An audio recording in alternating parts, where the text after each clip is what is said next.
The rain came down in sheets, drumming against the cafe's fogged-up windows like it was trying to break in. Lila stood behind the counter, her apron streaked with coffee grounds, her hands moving on autopilot as she wiped down the espresso machine.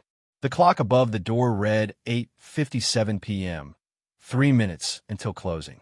She was bone-tired, her sneakers squeaking on the tile floor, and her mind was already half at home, where her 6-year-old daughter, Mia, was probably begging the babysitter for one more bedtime story. Then the bell above the door jangled, sharp and unapologetic. Lila's head snapped up, a flicker of irritation crossing her face. Who walks into a cafe 3 minutes before close? She forced a smile, ready to rattle off the "we're closing soon" spiel, but the words caught in her throat. He stood there, shaking rain from his dark hair, his tailored coat clinging to broad shoulders. His eyes, gray, like the storm outside, scanned the empty cafe before landing on her. He didn't smile, didn't offer a sheepish apology for the late hour. Instead, he strode to the counter with a kind of quiet purpose that made Lila's pulse jump. "Black coffee," he said, voice low, almost lost in the rain's patter. "To go." Lila nodded, her hands already moving to the coffee pot. "Sure thing. Medium. Large." He slid a $5 bill across the counter, his fingers brushing the edge of her workspace. Up close, she noticed the faint lines around his eyes, the kind that hinted at late nights and heavy thoughts. He wasn't old, maybe mid-30s, but something about him felt worn. She poured the coffee, snapped a lid on the cup, and handed it over. "Here you go." He took the cup, his gaze lingering on her for a beat too long. Then, out of nowhere, he said, "It's pouring out there. I'll give you a ride home." Lila froze, the rag in her hand still dripping onto the counter. Her jacket was soaked from her walk to work that morning. Her car was in the shop, again, and the bus stop was a good 10-minute trek through the downpour. But this guy, a stranger, no matter how sharp his coat or steady his voice, was still a stranger. Her mind raced. What's his angle? Nobody offers a ride for nothing. Thanks, but I'm good," she said, forcing a polite smile. "Bus is fine." He tilted his head, like he was weighing her words. "Suit yourself." He turned toward the door, coffee in hand, but paused. "You sure? My car's right outside." Lila's stomach twisted. The rain was relentless, and Mia was waiting. But she learned the hard way. Trusting too quickly could burn you. 5 years ago, her ex, Derek, had promised her the world, then walked away when Mia was barely a year old, leaving her with a stack of bills and a cracked heart. She wasn't about to climb into some guy's car because he had nice eyes. "I'm sure," she said, firmer this time. He nodded, no argument, no push. "Fair enough. Night." And with that, he stepped back into the rain, the bell jingling as the door swung shut. Lila exhaled, her shoulders slumping. She locked up, flipped the open sign to closed, and grabbed her jacket. The cold hit her like a slap as she stepped outside, the wind tugging at her braid. The bus stop was a dim glow in the distance, and her sneakers were already soaking through. She cursed under her breath, pulling her hood up, and started walking. Halfway there, headlights cut through the rain, slowing beside her. She tensed, her hand slipping in her pocket where she kept a small can of pepper spray. The window rolled down, and there he was, coffee guy, his face half lit by the dashboard glow. "You're gonna catch a cold," he called out, his tone matter-of-fact, not pushy. "Last chance. I'm headed toward Maple Street. You live that way." Lila's heart thudded. Maple Street was her direction, but she hadn't told him that. "How do you know where I'm going?" she asked, her voice sharp. He raised an eyebrow, unfazed. "Small town. Most people around here are headed that way. Am I wrong?" She hesitated, rain dripping down her face. He was right. Maple was the main drag through town. Still, something about him set her on edge, like he saw more than he let on. But her shoes were squelching, and Mia's bedtime was ticking closer. "Fine," she said finally, crossing her arms. "But I'm sitting in the back, and I've got pepper spray." A faint smile tugged at his lips, the first she'd seen. "Deal." She climbed into the back of the sleek black SUV, the leather seats smelling faintly of cedar and coffee. The car was too nice for this town, where most folks drove rusty pickups or minivans. She kept her hand on the pepper spray, watching him in the rearview mirror as he pulled onto the road. "I'm Caleb," he said after a moment, his eyes on the windshield. "Lila," she replied, clipped. She wasn't here for small talk. The wipers thumped rhythmically, filling the silence. Lila glanced at him, noting the way his hands gripped the wheel. Not tight, but steady, like he was used to control. She wondered what he did, why he was here in this nowhere town. A businessman passing through? A lawyer? He didn't seem like the type to linger. "You work at the cafe long?" he asked, glancing at her in the mirror. "Long enough." She kept her tone neutral, not wanting to give anything away. "You're not from around here, are you?" He chuckled, low and brief. "That obvious? Most locals don't drive cars like this, or offer rides to strangers." Fair point. He didn't elaborate, and she didn't push. The rain slowed to a drizzle as they turned onto Maple Street. Lila pointed out her apartment complex, a squat brick building with flickering lights in the parking lot. "Here's fine," she said, already reaching for the door handle. He pulled over, turned to look at her. "You sure? I could drop you closer." "I'm good. Thanks for the ride." She stepped out, the cold air hitting her again. Before closing the door, she added, "Why'd you do it?" "The ride, I mean." Caleb shrugged, his expression unreadable. "Seemed like the right thing." She nodded, unsure what to make of that, and shut the door. As his taillights disappeared into the night, she stood there, rain soaking her hood, wondering why his words felt heavier than they should. The next morning, Lila was back at the cafe, her eyes gritty from a late night. Mia had been fussy, asking for stories about princesses and dragons, and Lila had stayed up past midnight, soothing her daughter's fears. The rent was due in a week, and her bank account was a ticking clock, $200 short again. The cafe's tips weren't cutting it, and her boss, Marcy, had already turned down her request for extra shifts. The bell jangled at 10 a.m., and Lila's stomach did a little flip when Caleb walked in. Same coat, same steady gaze. He didn't look surprised to see her, which made her wonder if he'd come back on purpose. "Black coffee, large," he said, sliding into a booth by the window. "Coming up." She busied herself with the order, trying to ignore the way her pulse picked up. He's just a customer, she told herself. But something about him, maybe the quiet way he carried himself, or the fact that he'd offered her a ride without expecting anything, stuck with her. She brought the coffee over, setting it down with a small smile. "No rain today, so I'm walking home." He looked up, that faint smile tugging at his lips again. "Good to know. You always this suspicious of strangers. Only the ones who drive fancy cars and show up at closing." He laughed, a real one this time, and it softened the lines on his face. "Fair enough, Lila." Hearing her name and his voice caught her off guard. She turned back to the counter, cheeks warm, and busied herself with wiping down already clean surfaces. The cafe was slow, just a couple of regulars nursing their coffees, so she stole glances at him. He was reading something on his phone, his brow furrowed, like the weight of the world was in those tiny lines of text. When he left an hour later, he dropped a $10 tip on a $3 coffee. Lila stared at the bill, her fingers hovering over it. Who tips like that? She tucked it into her apron, a mix of gratitude and unease settling in her chest. Over the next week, Caleb became a regular. Every morning, 10 a.m. sharp, he'd order his black coffee, sit by the window, and work on his laptop. Sometimes he'd ask her a question about the town, the cafe, or once about Mia, after Lila let slip that she had a daughter. He listened more than he talked, his questions gentle but pointed, like he was piecing her together. Lila wasn't sure how to feel. She liked his steadiness, the way he remembered her name, the way he'd leave a generous tip without making a show of it. But she kept her guard up. Men like Derek had taught her that kindness could be a mask, and Caleb's quiet intensity made her wonder what he was hiding. One evening, as she locked up, she found a note tucked under the cafe door. It was simple, written in neat handwriting. "Lila, I'm in town for a while. If you need a ride again, call. Caleb." His number was scrawled at the bottom. She stared at it, her heart doing that annoying flip again. Why is he doing this? She folded the note, slipping it into her pocket, and stepped into the chilly night. The rent was due tomorrow, and she was still $150 short. As she walked home, the note felt like a weight in her pocket, a question she wasn't ready to answer. But as she reached her apartment and saw Mia's crayons scattered on the table, Lila's resolve wavered.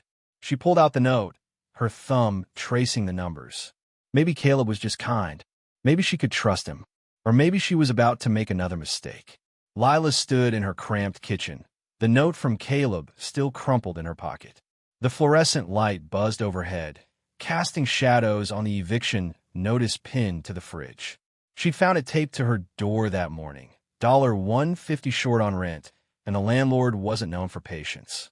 Mia was asleep in the next room, her soft snores a reminder of why Lila couldn't afford to falter. She pulled out her phone, Caleb's number staring back at her. Why'd he leave it? The question had haunted her all night, but with the clock ticking, she was running out of options. She typed a quick text. Hey, it's Lila from the cafe. Need to talk. You around tomorrow? Her thumb hovered over send before she hit it, her stomach nodding. What was she doing, reaching out to a stranger? But something about Caleb's quiet gestures, the ride, the tips, the way he listened, felt like a lifeline. The next morning, the cafe was busier than usual, a buzz of locals grabbing their coffee before work. Lila's eyes kept darting to the door, waiting for Caleb. At 10:02, the bell jangled, and there he was, same coat, same steady gaze. He nodded at her, sliding into his usual booth. She brought his coffee over, her hands steadier than her nerves. Got your note, she said, keeping her voice low. What's your deal, Caleb? Why the rides, the tips, the number? He leaned back, studying her like she was a puzzle. You look like you could use a friend. Lila's jaw tightened. I don't need pity. Not pity, he said quickly, his voice firm but kind. Just saw you out there in the rain, working late, soaked to the bone. Reminded me of someone I used to know. She wanted to press him. Who, why? But the cafe was too busy for a deep dive. Instead, she nodded, setting the coffee down. Thanks for answering. I'll let you know if I need that ride. He gave her that faint smile, the one that made her wonder what he wasn't saying. Anytime, Lila. The day dragged on, each hour heavier with the weight of that eviction notice. By closing, Lila's tips were still $50 short, and her landlord had left a voicemail. Pay by tomorrow, or you're out. She locked up, her hands shaking, and stepped into the evening chill. The note in her pocket felt like a dare now. She pulled out her phone and texted Caleb. You free? Need a favor. His reply came in seconds. Outside. Sure enough, his SUV was parked across the street, headlights cutting through the dusk. Lila's heart thudded as she crossed to him, her pride warring with desperation. She slid into the passenger seat this time, not the back, though her hand still hovered near a pepper spray. What's the favor? Caleb asked, his tone neutral as he pulled onto the road. Lila took a breath, the words sticking in her throat. I'm short on rent, $50. I know it's a lot to ask, but can you help? I'll pay you back. He glanced at her, his expression unreadable in the dim light. You don't owe me anything, Lila. I'll cover it. Her stomach twisted. I'm not a charity case. Never said you were. He kept his eyes on the road. You're raising a kid, working long hours. That's not easy. I've got the means, so let me help. She wanted to argue, to tell him she could handle it, but the truth was she couldn't. Not this time. Okay, she said quietly, but I'm paying you back. He nodded, and they drove in silence until he pulled up to her apartment. He reached in his coat, pulled out a wallet, and handed her a crisp $100 bill. Keep the change. For Mia. Lila's throat tightened. She wanted to say something, thank you, or maybe ask why he cared, but all she managed was, you're too much. He chuckled, low and warm. Get some sleep, Lila.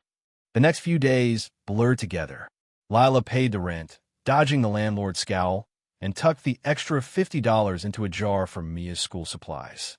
Caleb kept coming to the cafe. Same time, same order, but now their conversations stretched longer. He'd ask about Mia's favorite books or tease Lila about her terrible taste in music when she hummed along to the cafe's radio. She started looking forward to his visits, though she'd never admit it. One morning, as she refilled his coffee, he leaned forward. You ever think about getting out of this town? Lila laughed. wiping her hands on her apron. With what money? And where would I go? Mia's got school, friends. This is home, even if it's not perfect. He nodded, like he understood more than he let on. Home's complicated. Doesn't always mean safe. She raised an eyebrow. Sounds like you've got a story. Maybe. He sipped his coffee, his gaze distant. Lost someone a while back. Makes you rethink what home means. Lila waited for more, but he didn't elaborate. She didn't push. Something about the way he said it told her it was a wound still healing. Instead, she changed the subject. You never said what you do. Big shot lawyer? Tech guy. He smirked. Something like that. I buy businesses, fix them up, sell them off. So you're a suit. She grinned, leaning on the counter. Explains the car. Guilty. He leaned back, his eyes softening. But I'm not here for work. Just passing through. She didn't believe him. Not entirely. Nobody passed through this town for weeks. But before she could call him out, the bell jangled, and a rush of customers pulled her away.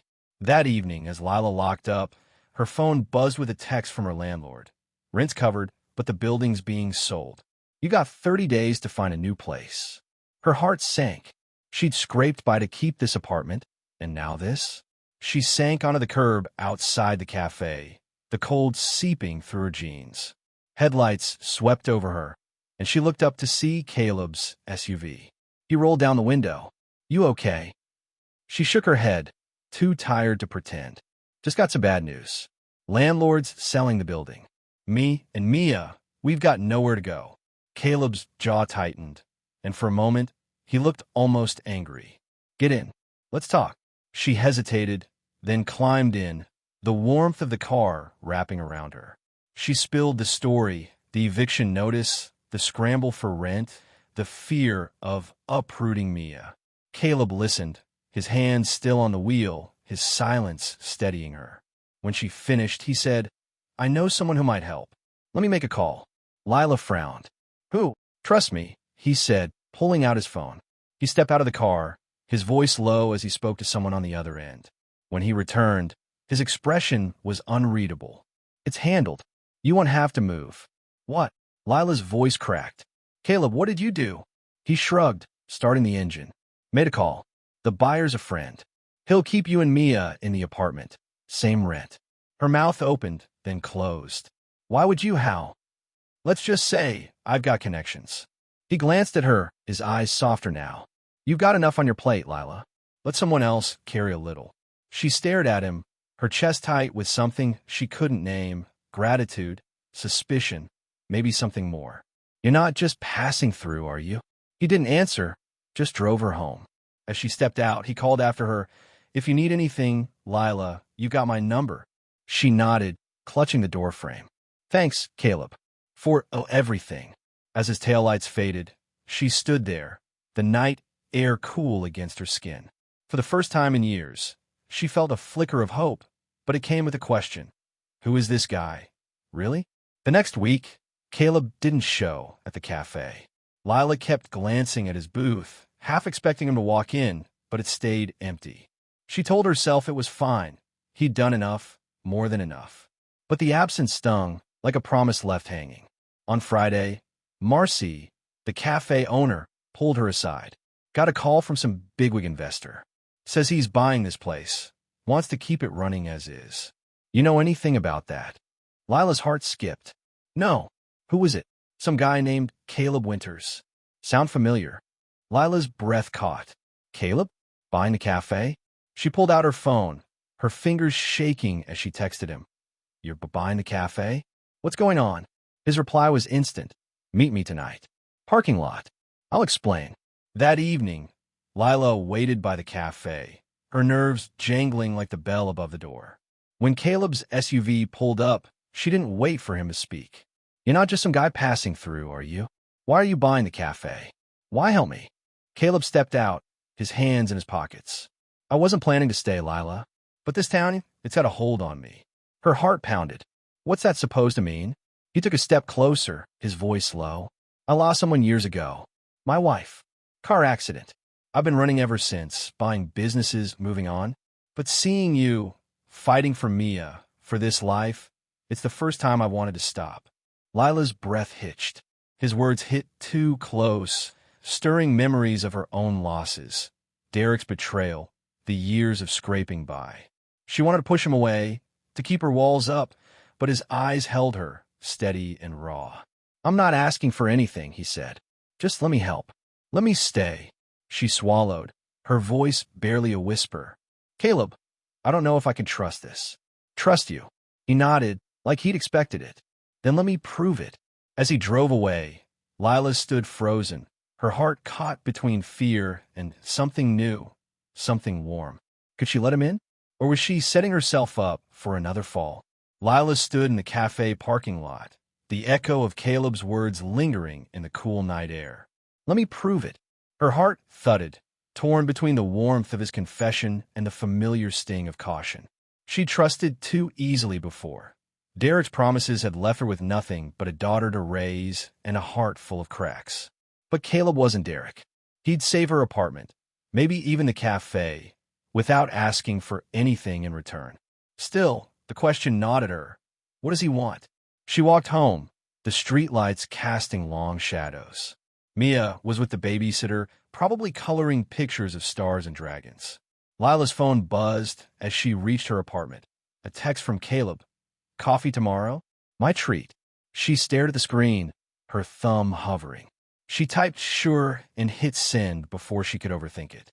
The next morning, the cafe was quiet, the early rush gone. Lila wiped down the counter, her eyes flicking to the door every few minutes. When Caleb walked in at 10 a.m., her stomach did that annoying flip again. He wore a simple sweater today, no fancy coat, and it made him look softer, like someone she could imagine sitting across from at a kitchen table.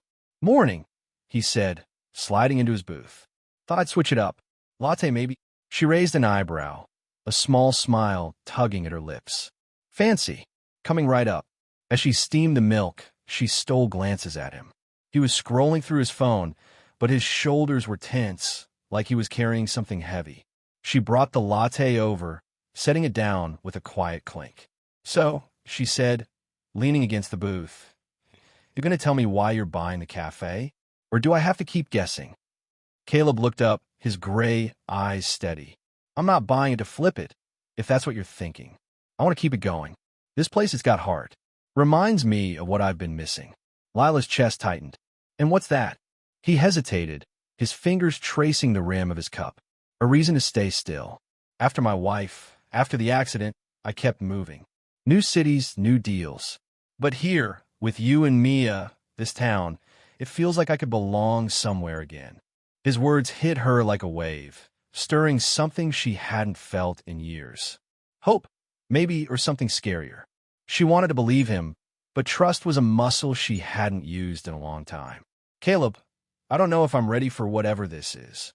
He nodded, no trace of frustration in his face. "I'm not going anywhere, Lila. Take your time." She turned back to the counter, her heart racing. His patience, his quiet certainty, it was disarming. She busied herself with cleaning, but her mind kept circling back to him, to the way he'd stepped into her life like he belonged there. Over the next few days, Caleb kept showing up, same time, same booth. Their conversations grew easier, laced with small moments that chipped away at Lila's walls. He'd ask about Mia's latest drawing or share a story about a deal gone wrong, his dry humor making her laugh in ways she hadn't in years. One morning, he brought a tiny dragon figurine for Mia, slipping it to Lila with a shy grin. "Thought she'd like it. You said she's into dragons." Lila's throat tightened as she tucked it into her apron. "You didn't have to do that." "I wanted to," he said simply, and the way he looked at her, steady, unguarded, made her want to believe in second chances. But life wasn't that simple. On Friday, Marcy called Lila into the back office. "The sale's final," she said, her voice tight. "Caleb's company bought the cafe, but there's a catch. They're sending a manager to oversee things." "I'm stepping back, Lila. You might be out of a job if the new guy doesn't keep the staff." Lila's stomach dropped. "What?" "I thought Caleb said." "His company, not him," Marcy cut in. "Big shots like him don't always call the shots. Be careful, Lila. He might mean well, but money talks louder." Lila's hands shook as she left the office. She'd let herself trust Caleb, let herself hope, And now this? She texted him, her fingers sharp on the keys. Cafe sold. Am I losing my job? Weren't you telling me? His reply was quick. I didn't know. Meet me after your shift. I'll fix this. That evening, Lila waited outside the cafe, her arms crossed against the chill. Caleb's SUV pulled up, and he stepped out, his face drawn. Lila, I'm sorry. I didn't know they'd bring in a new manager. I told my team to keep things as is. She shook her head, her voice tight. You said you were in control. You said you'd prove I could trust you. Now what? I can't lose this job, Caleb. Mia depends on me. He ran a hand through his hair, frustration etching his features. I'm fixing it. I'm meeting the board tomorrow to push back. I meant what I said. Lila, I'm not here to mess up your life. Then why does it feel like you are? The words slipped out before she could stop them, sharp and raw. She turned away, her eyes stinging. I can't do this again. I can't let someone make promises and then walk away. Caleb stepped closer, his voice low. I'm not walking away. I know what it's like to lose everything, Lila. I lost my wife, my home, my reason to keep going. I'm not perfect, but I'm not Derek. I'm here, and I'm fighting for this, for you. Her breath caught, his words cutting through her defenses. She wanted to push him away, to protect herself, but the sincerity in his eyes held her still. I need time, Caleb, she whispered. I need to know this is real. He nodded, his hands in his pockets. Take all the time you need. I'll be here. She walked home alone, the dragon figurine in her pocket a small, heavy reminder of his kindness. But Marcy's warning echoed in her mind. Money talks louder. The next week was a blur of worry. The new manager arrived, a brisk woman named Karen who eyed the cafe like it was a spreadsheet. Lila kept her head down, pouring coffee and forcing smiles, but the threat of layoffs hung over her.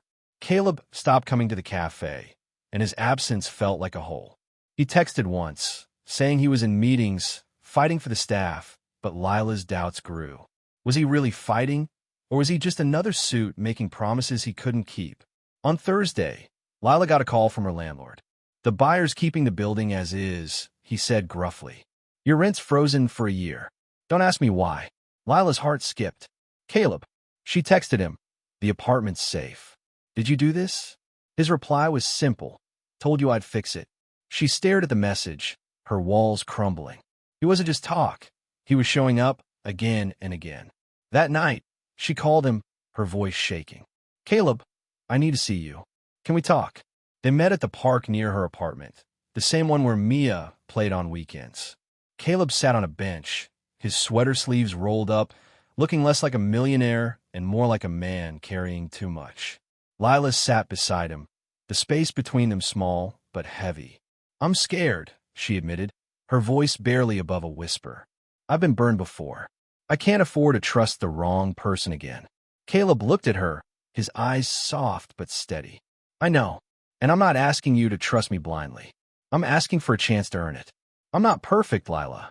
I've spent years running from my own pain. But you and Mia, you make me want to stay. She swallowed, her heart pounding. Why us? Why me? Because you're real, he said simply. You fight for what matters. You remind me of who I used to be before I lost everything. Lila's eyes stung, and she looked away, the park blurring. I don't know if I'm ready for this, Caleb, but I don't want you to go. He reached for her hand, his touch gentle but firm. Then I'm not going anywhere. They sat there, hands clasped, the quiet of the park wrapping around them. It wasn't a fairy tale, not a perfect ending. Lila still had bills, a job on the line, and a heart full of scars. Caleb had his own ghosts, his own battles. But in that moment, there were two people choosing to face it together, one small step at a time. A month later, the cafe was still standing, and so was Lila's job. Caleb had fought the board, convincing them to keep the staff and let Marcy stay on as consultant. He didn't come to the cafe as often now, busy with his company, but he'd stop by when he could, always with a smile and a dragon toy for Mia. Lila started inviting him over for dinner. Nothing fancy, just pasta and Mia's chatter about school. They'd sit at her tiny kitchen table, laughing over Mia's stories, and Lila felt something new, a sense of home, fragile but growing. One evening, as Caleb helped wash dishes, he turned to her, his hands dripping with suds. I'm thinking of sticking around. Permanently. What do you think? Lila's heart skipped, but she kept her voice light. Only if you keep doing the dishes. He laughed, flicking water at her, and for the first time, she let herself imagine a future. Not perfect, but theirs. There'd be challenges. Mia's school fees, Caleb's long hours, the ghosts of their pasts. But as she looked at him, his eyes bright with possibility, she knew they'd face them together. If this story touched you, comment where you're from and subscribe to the channel.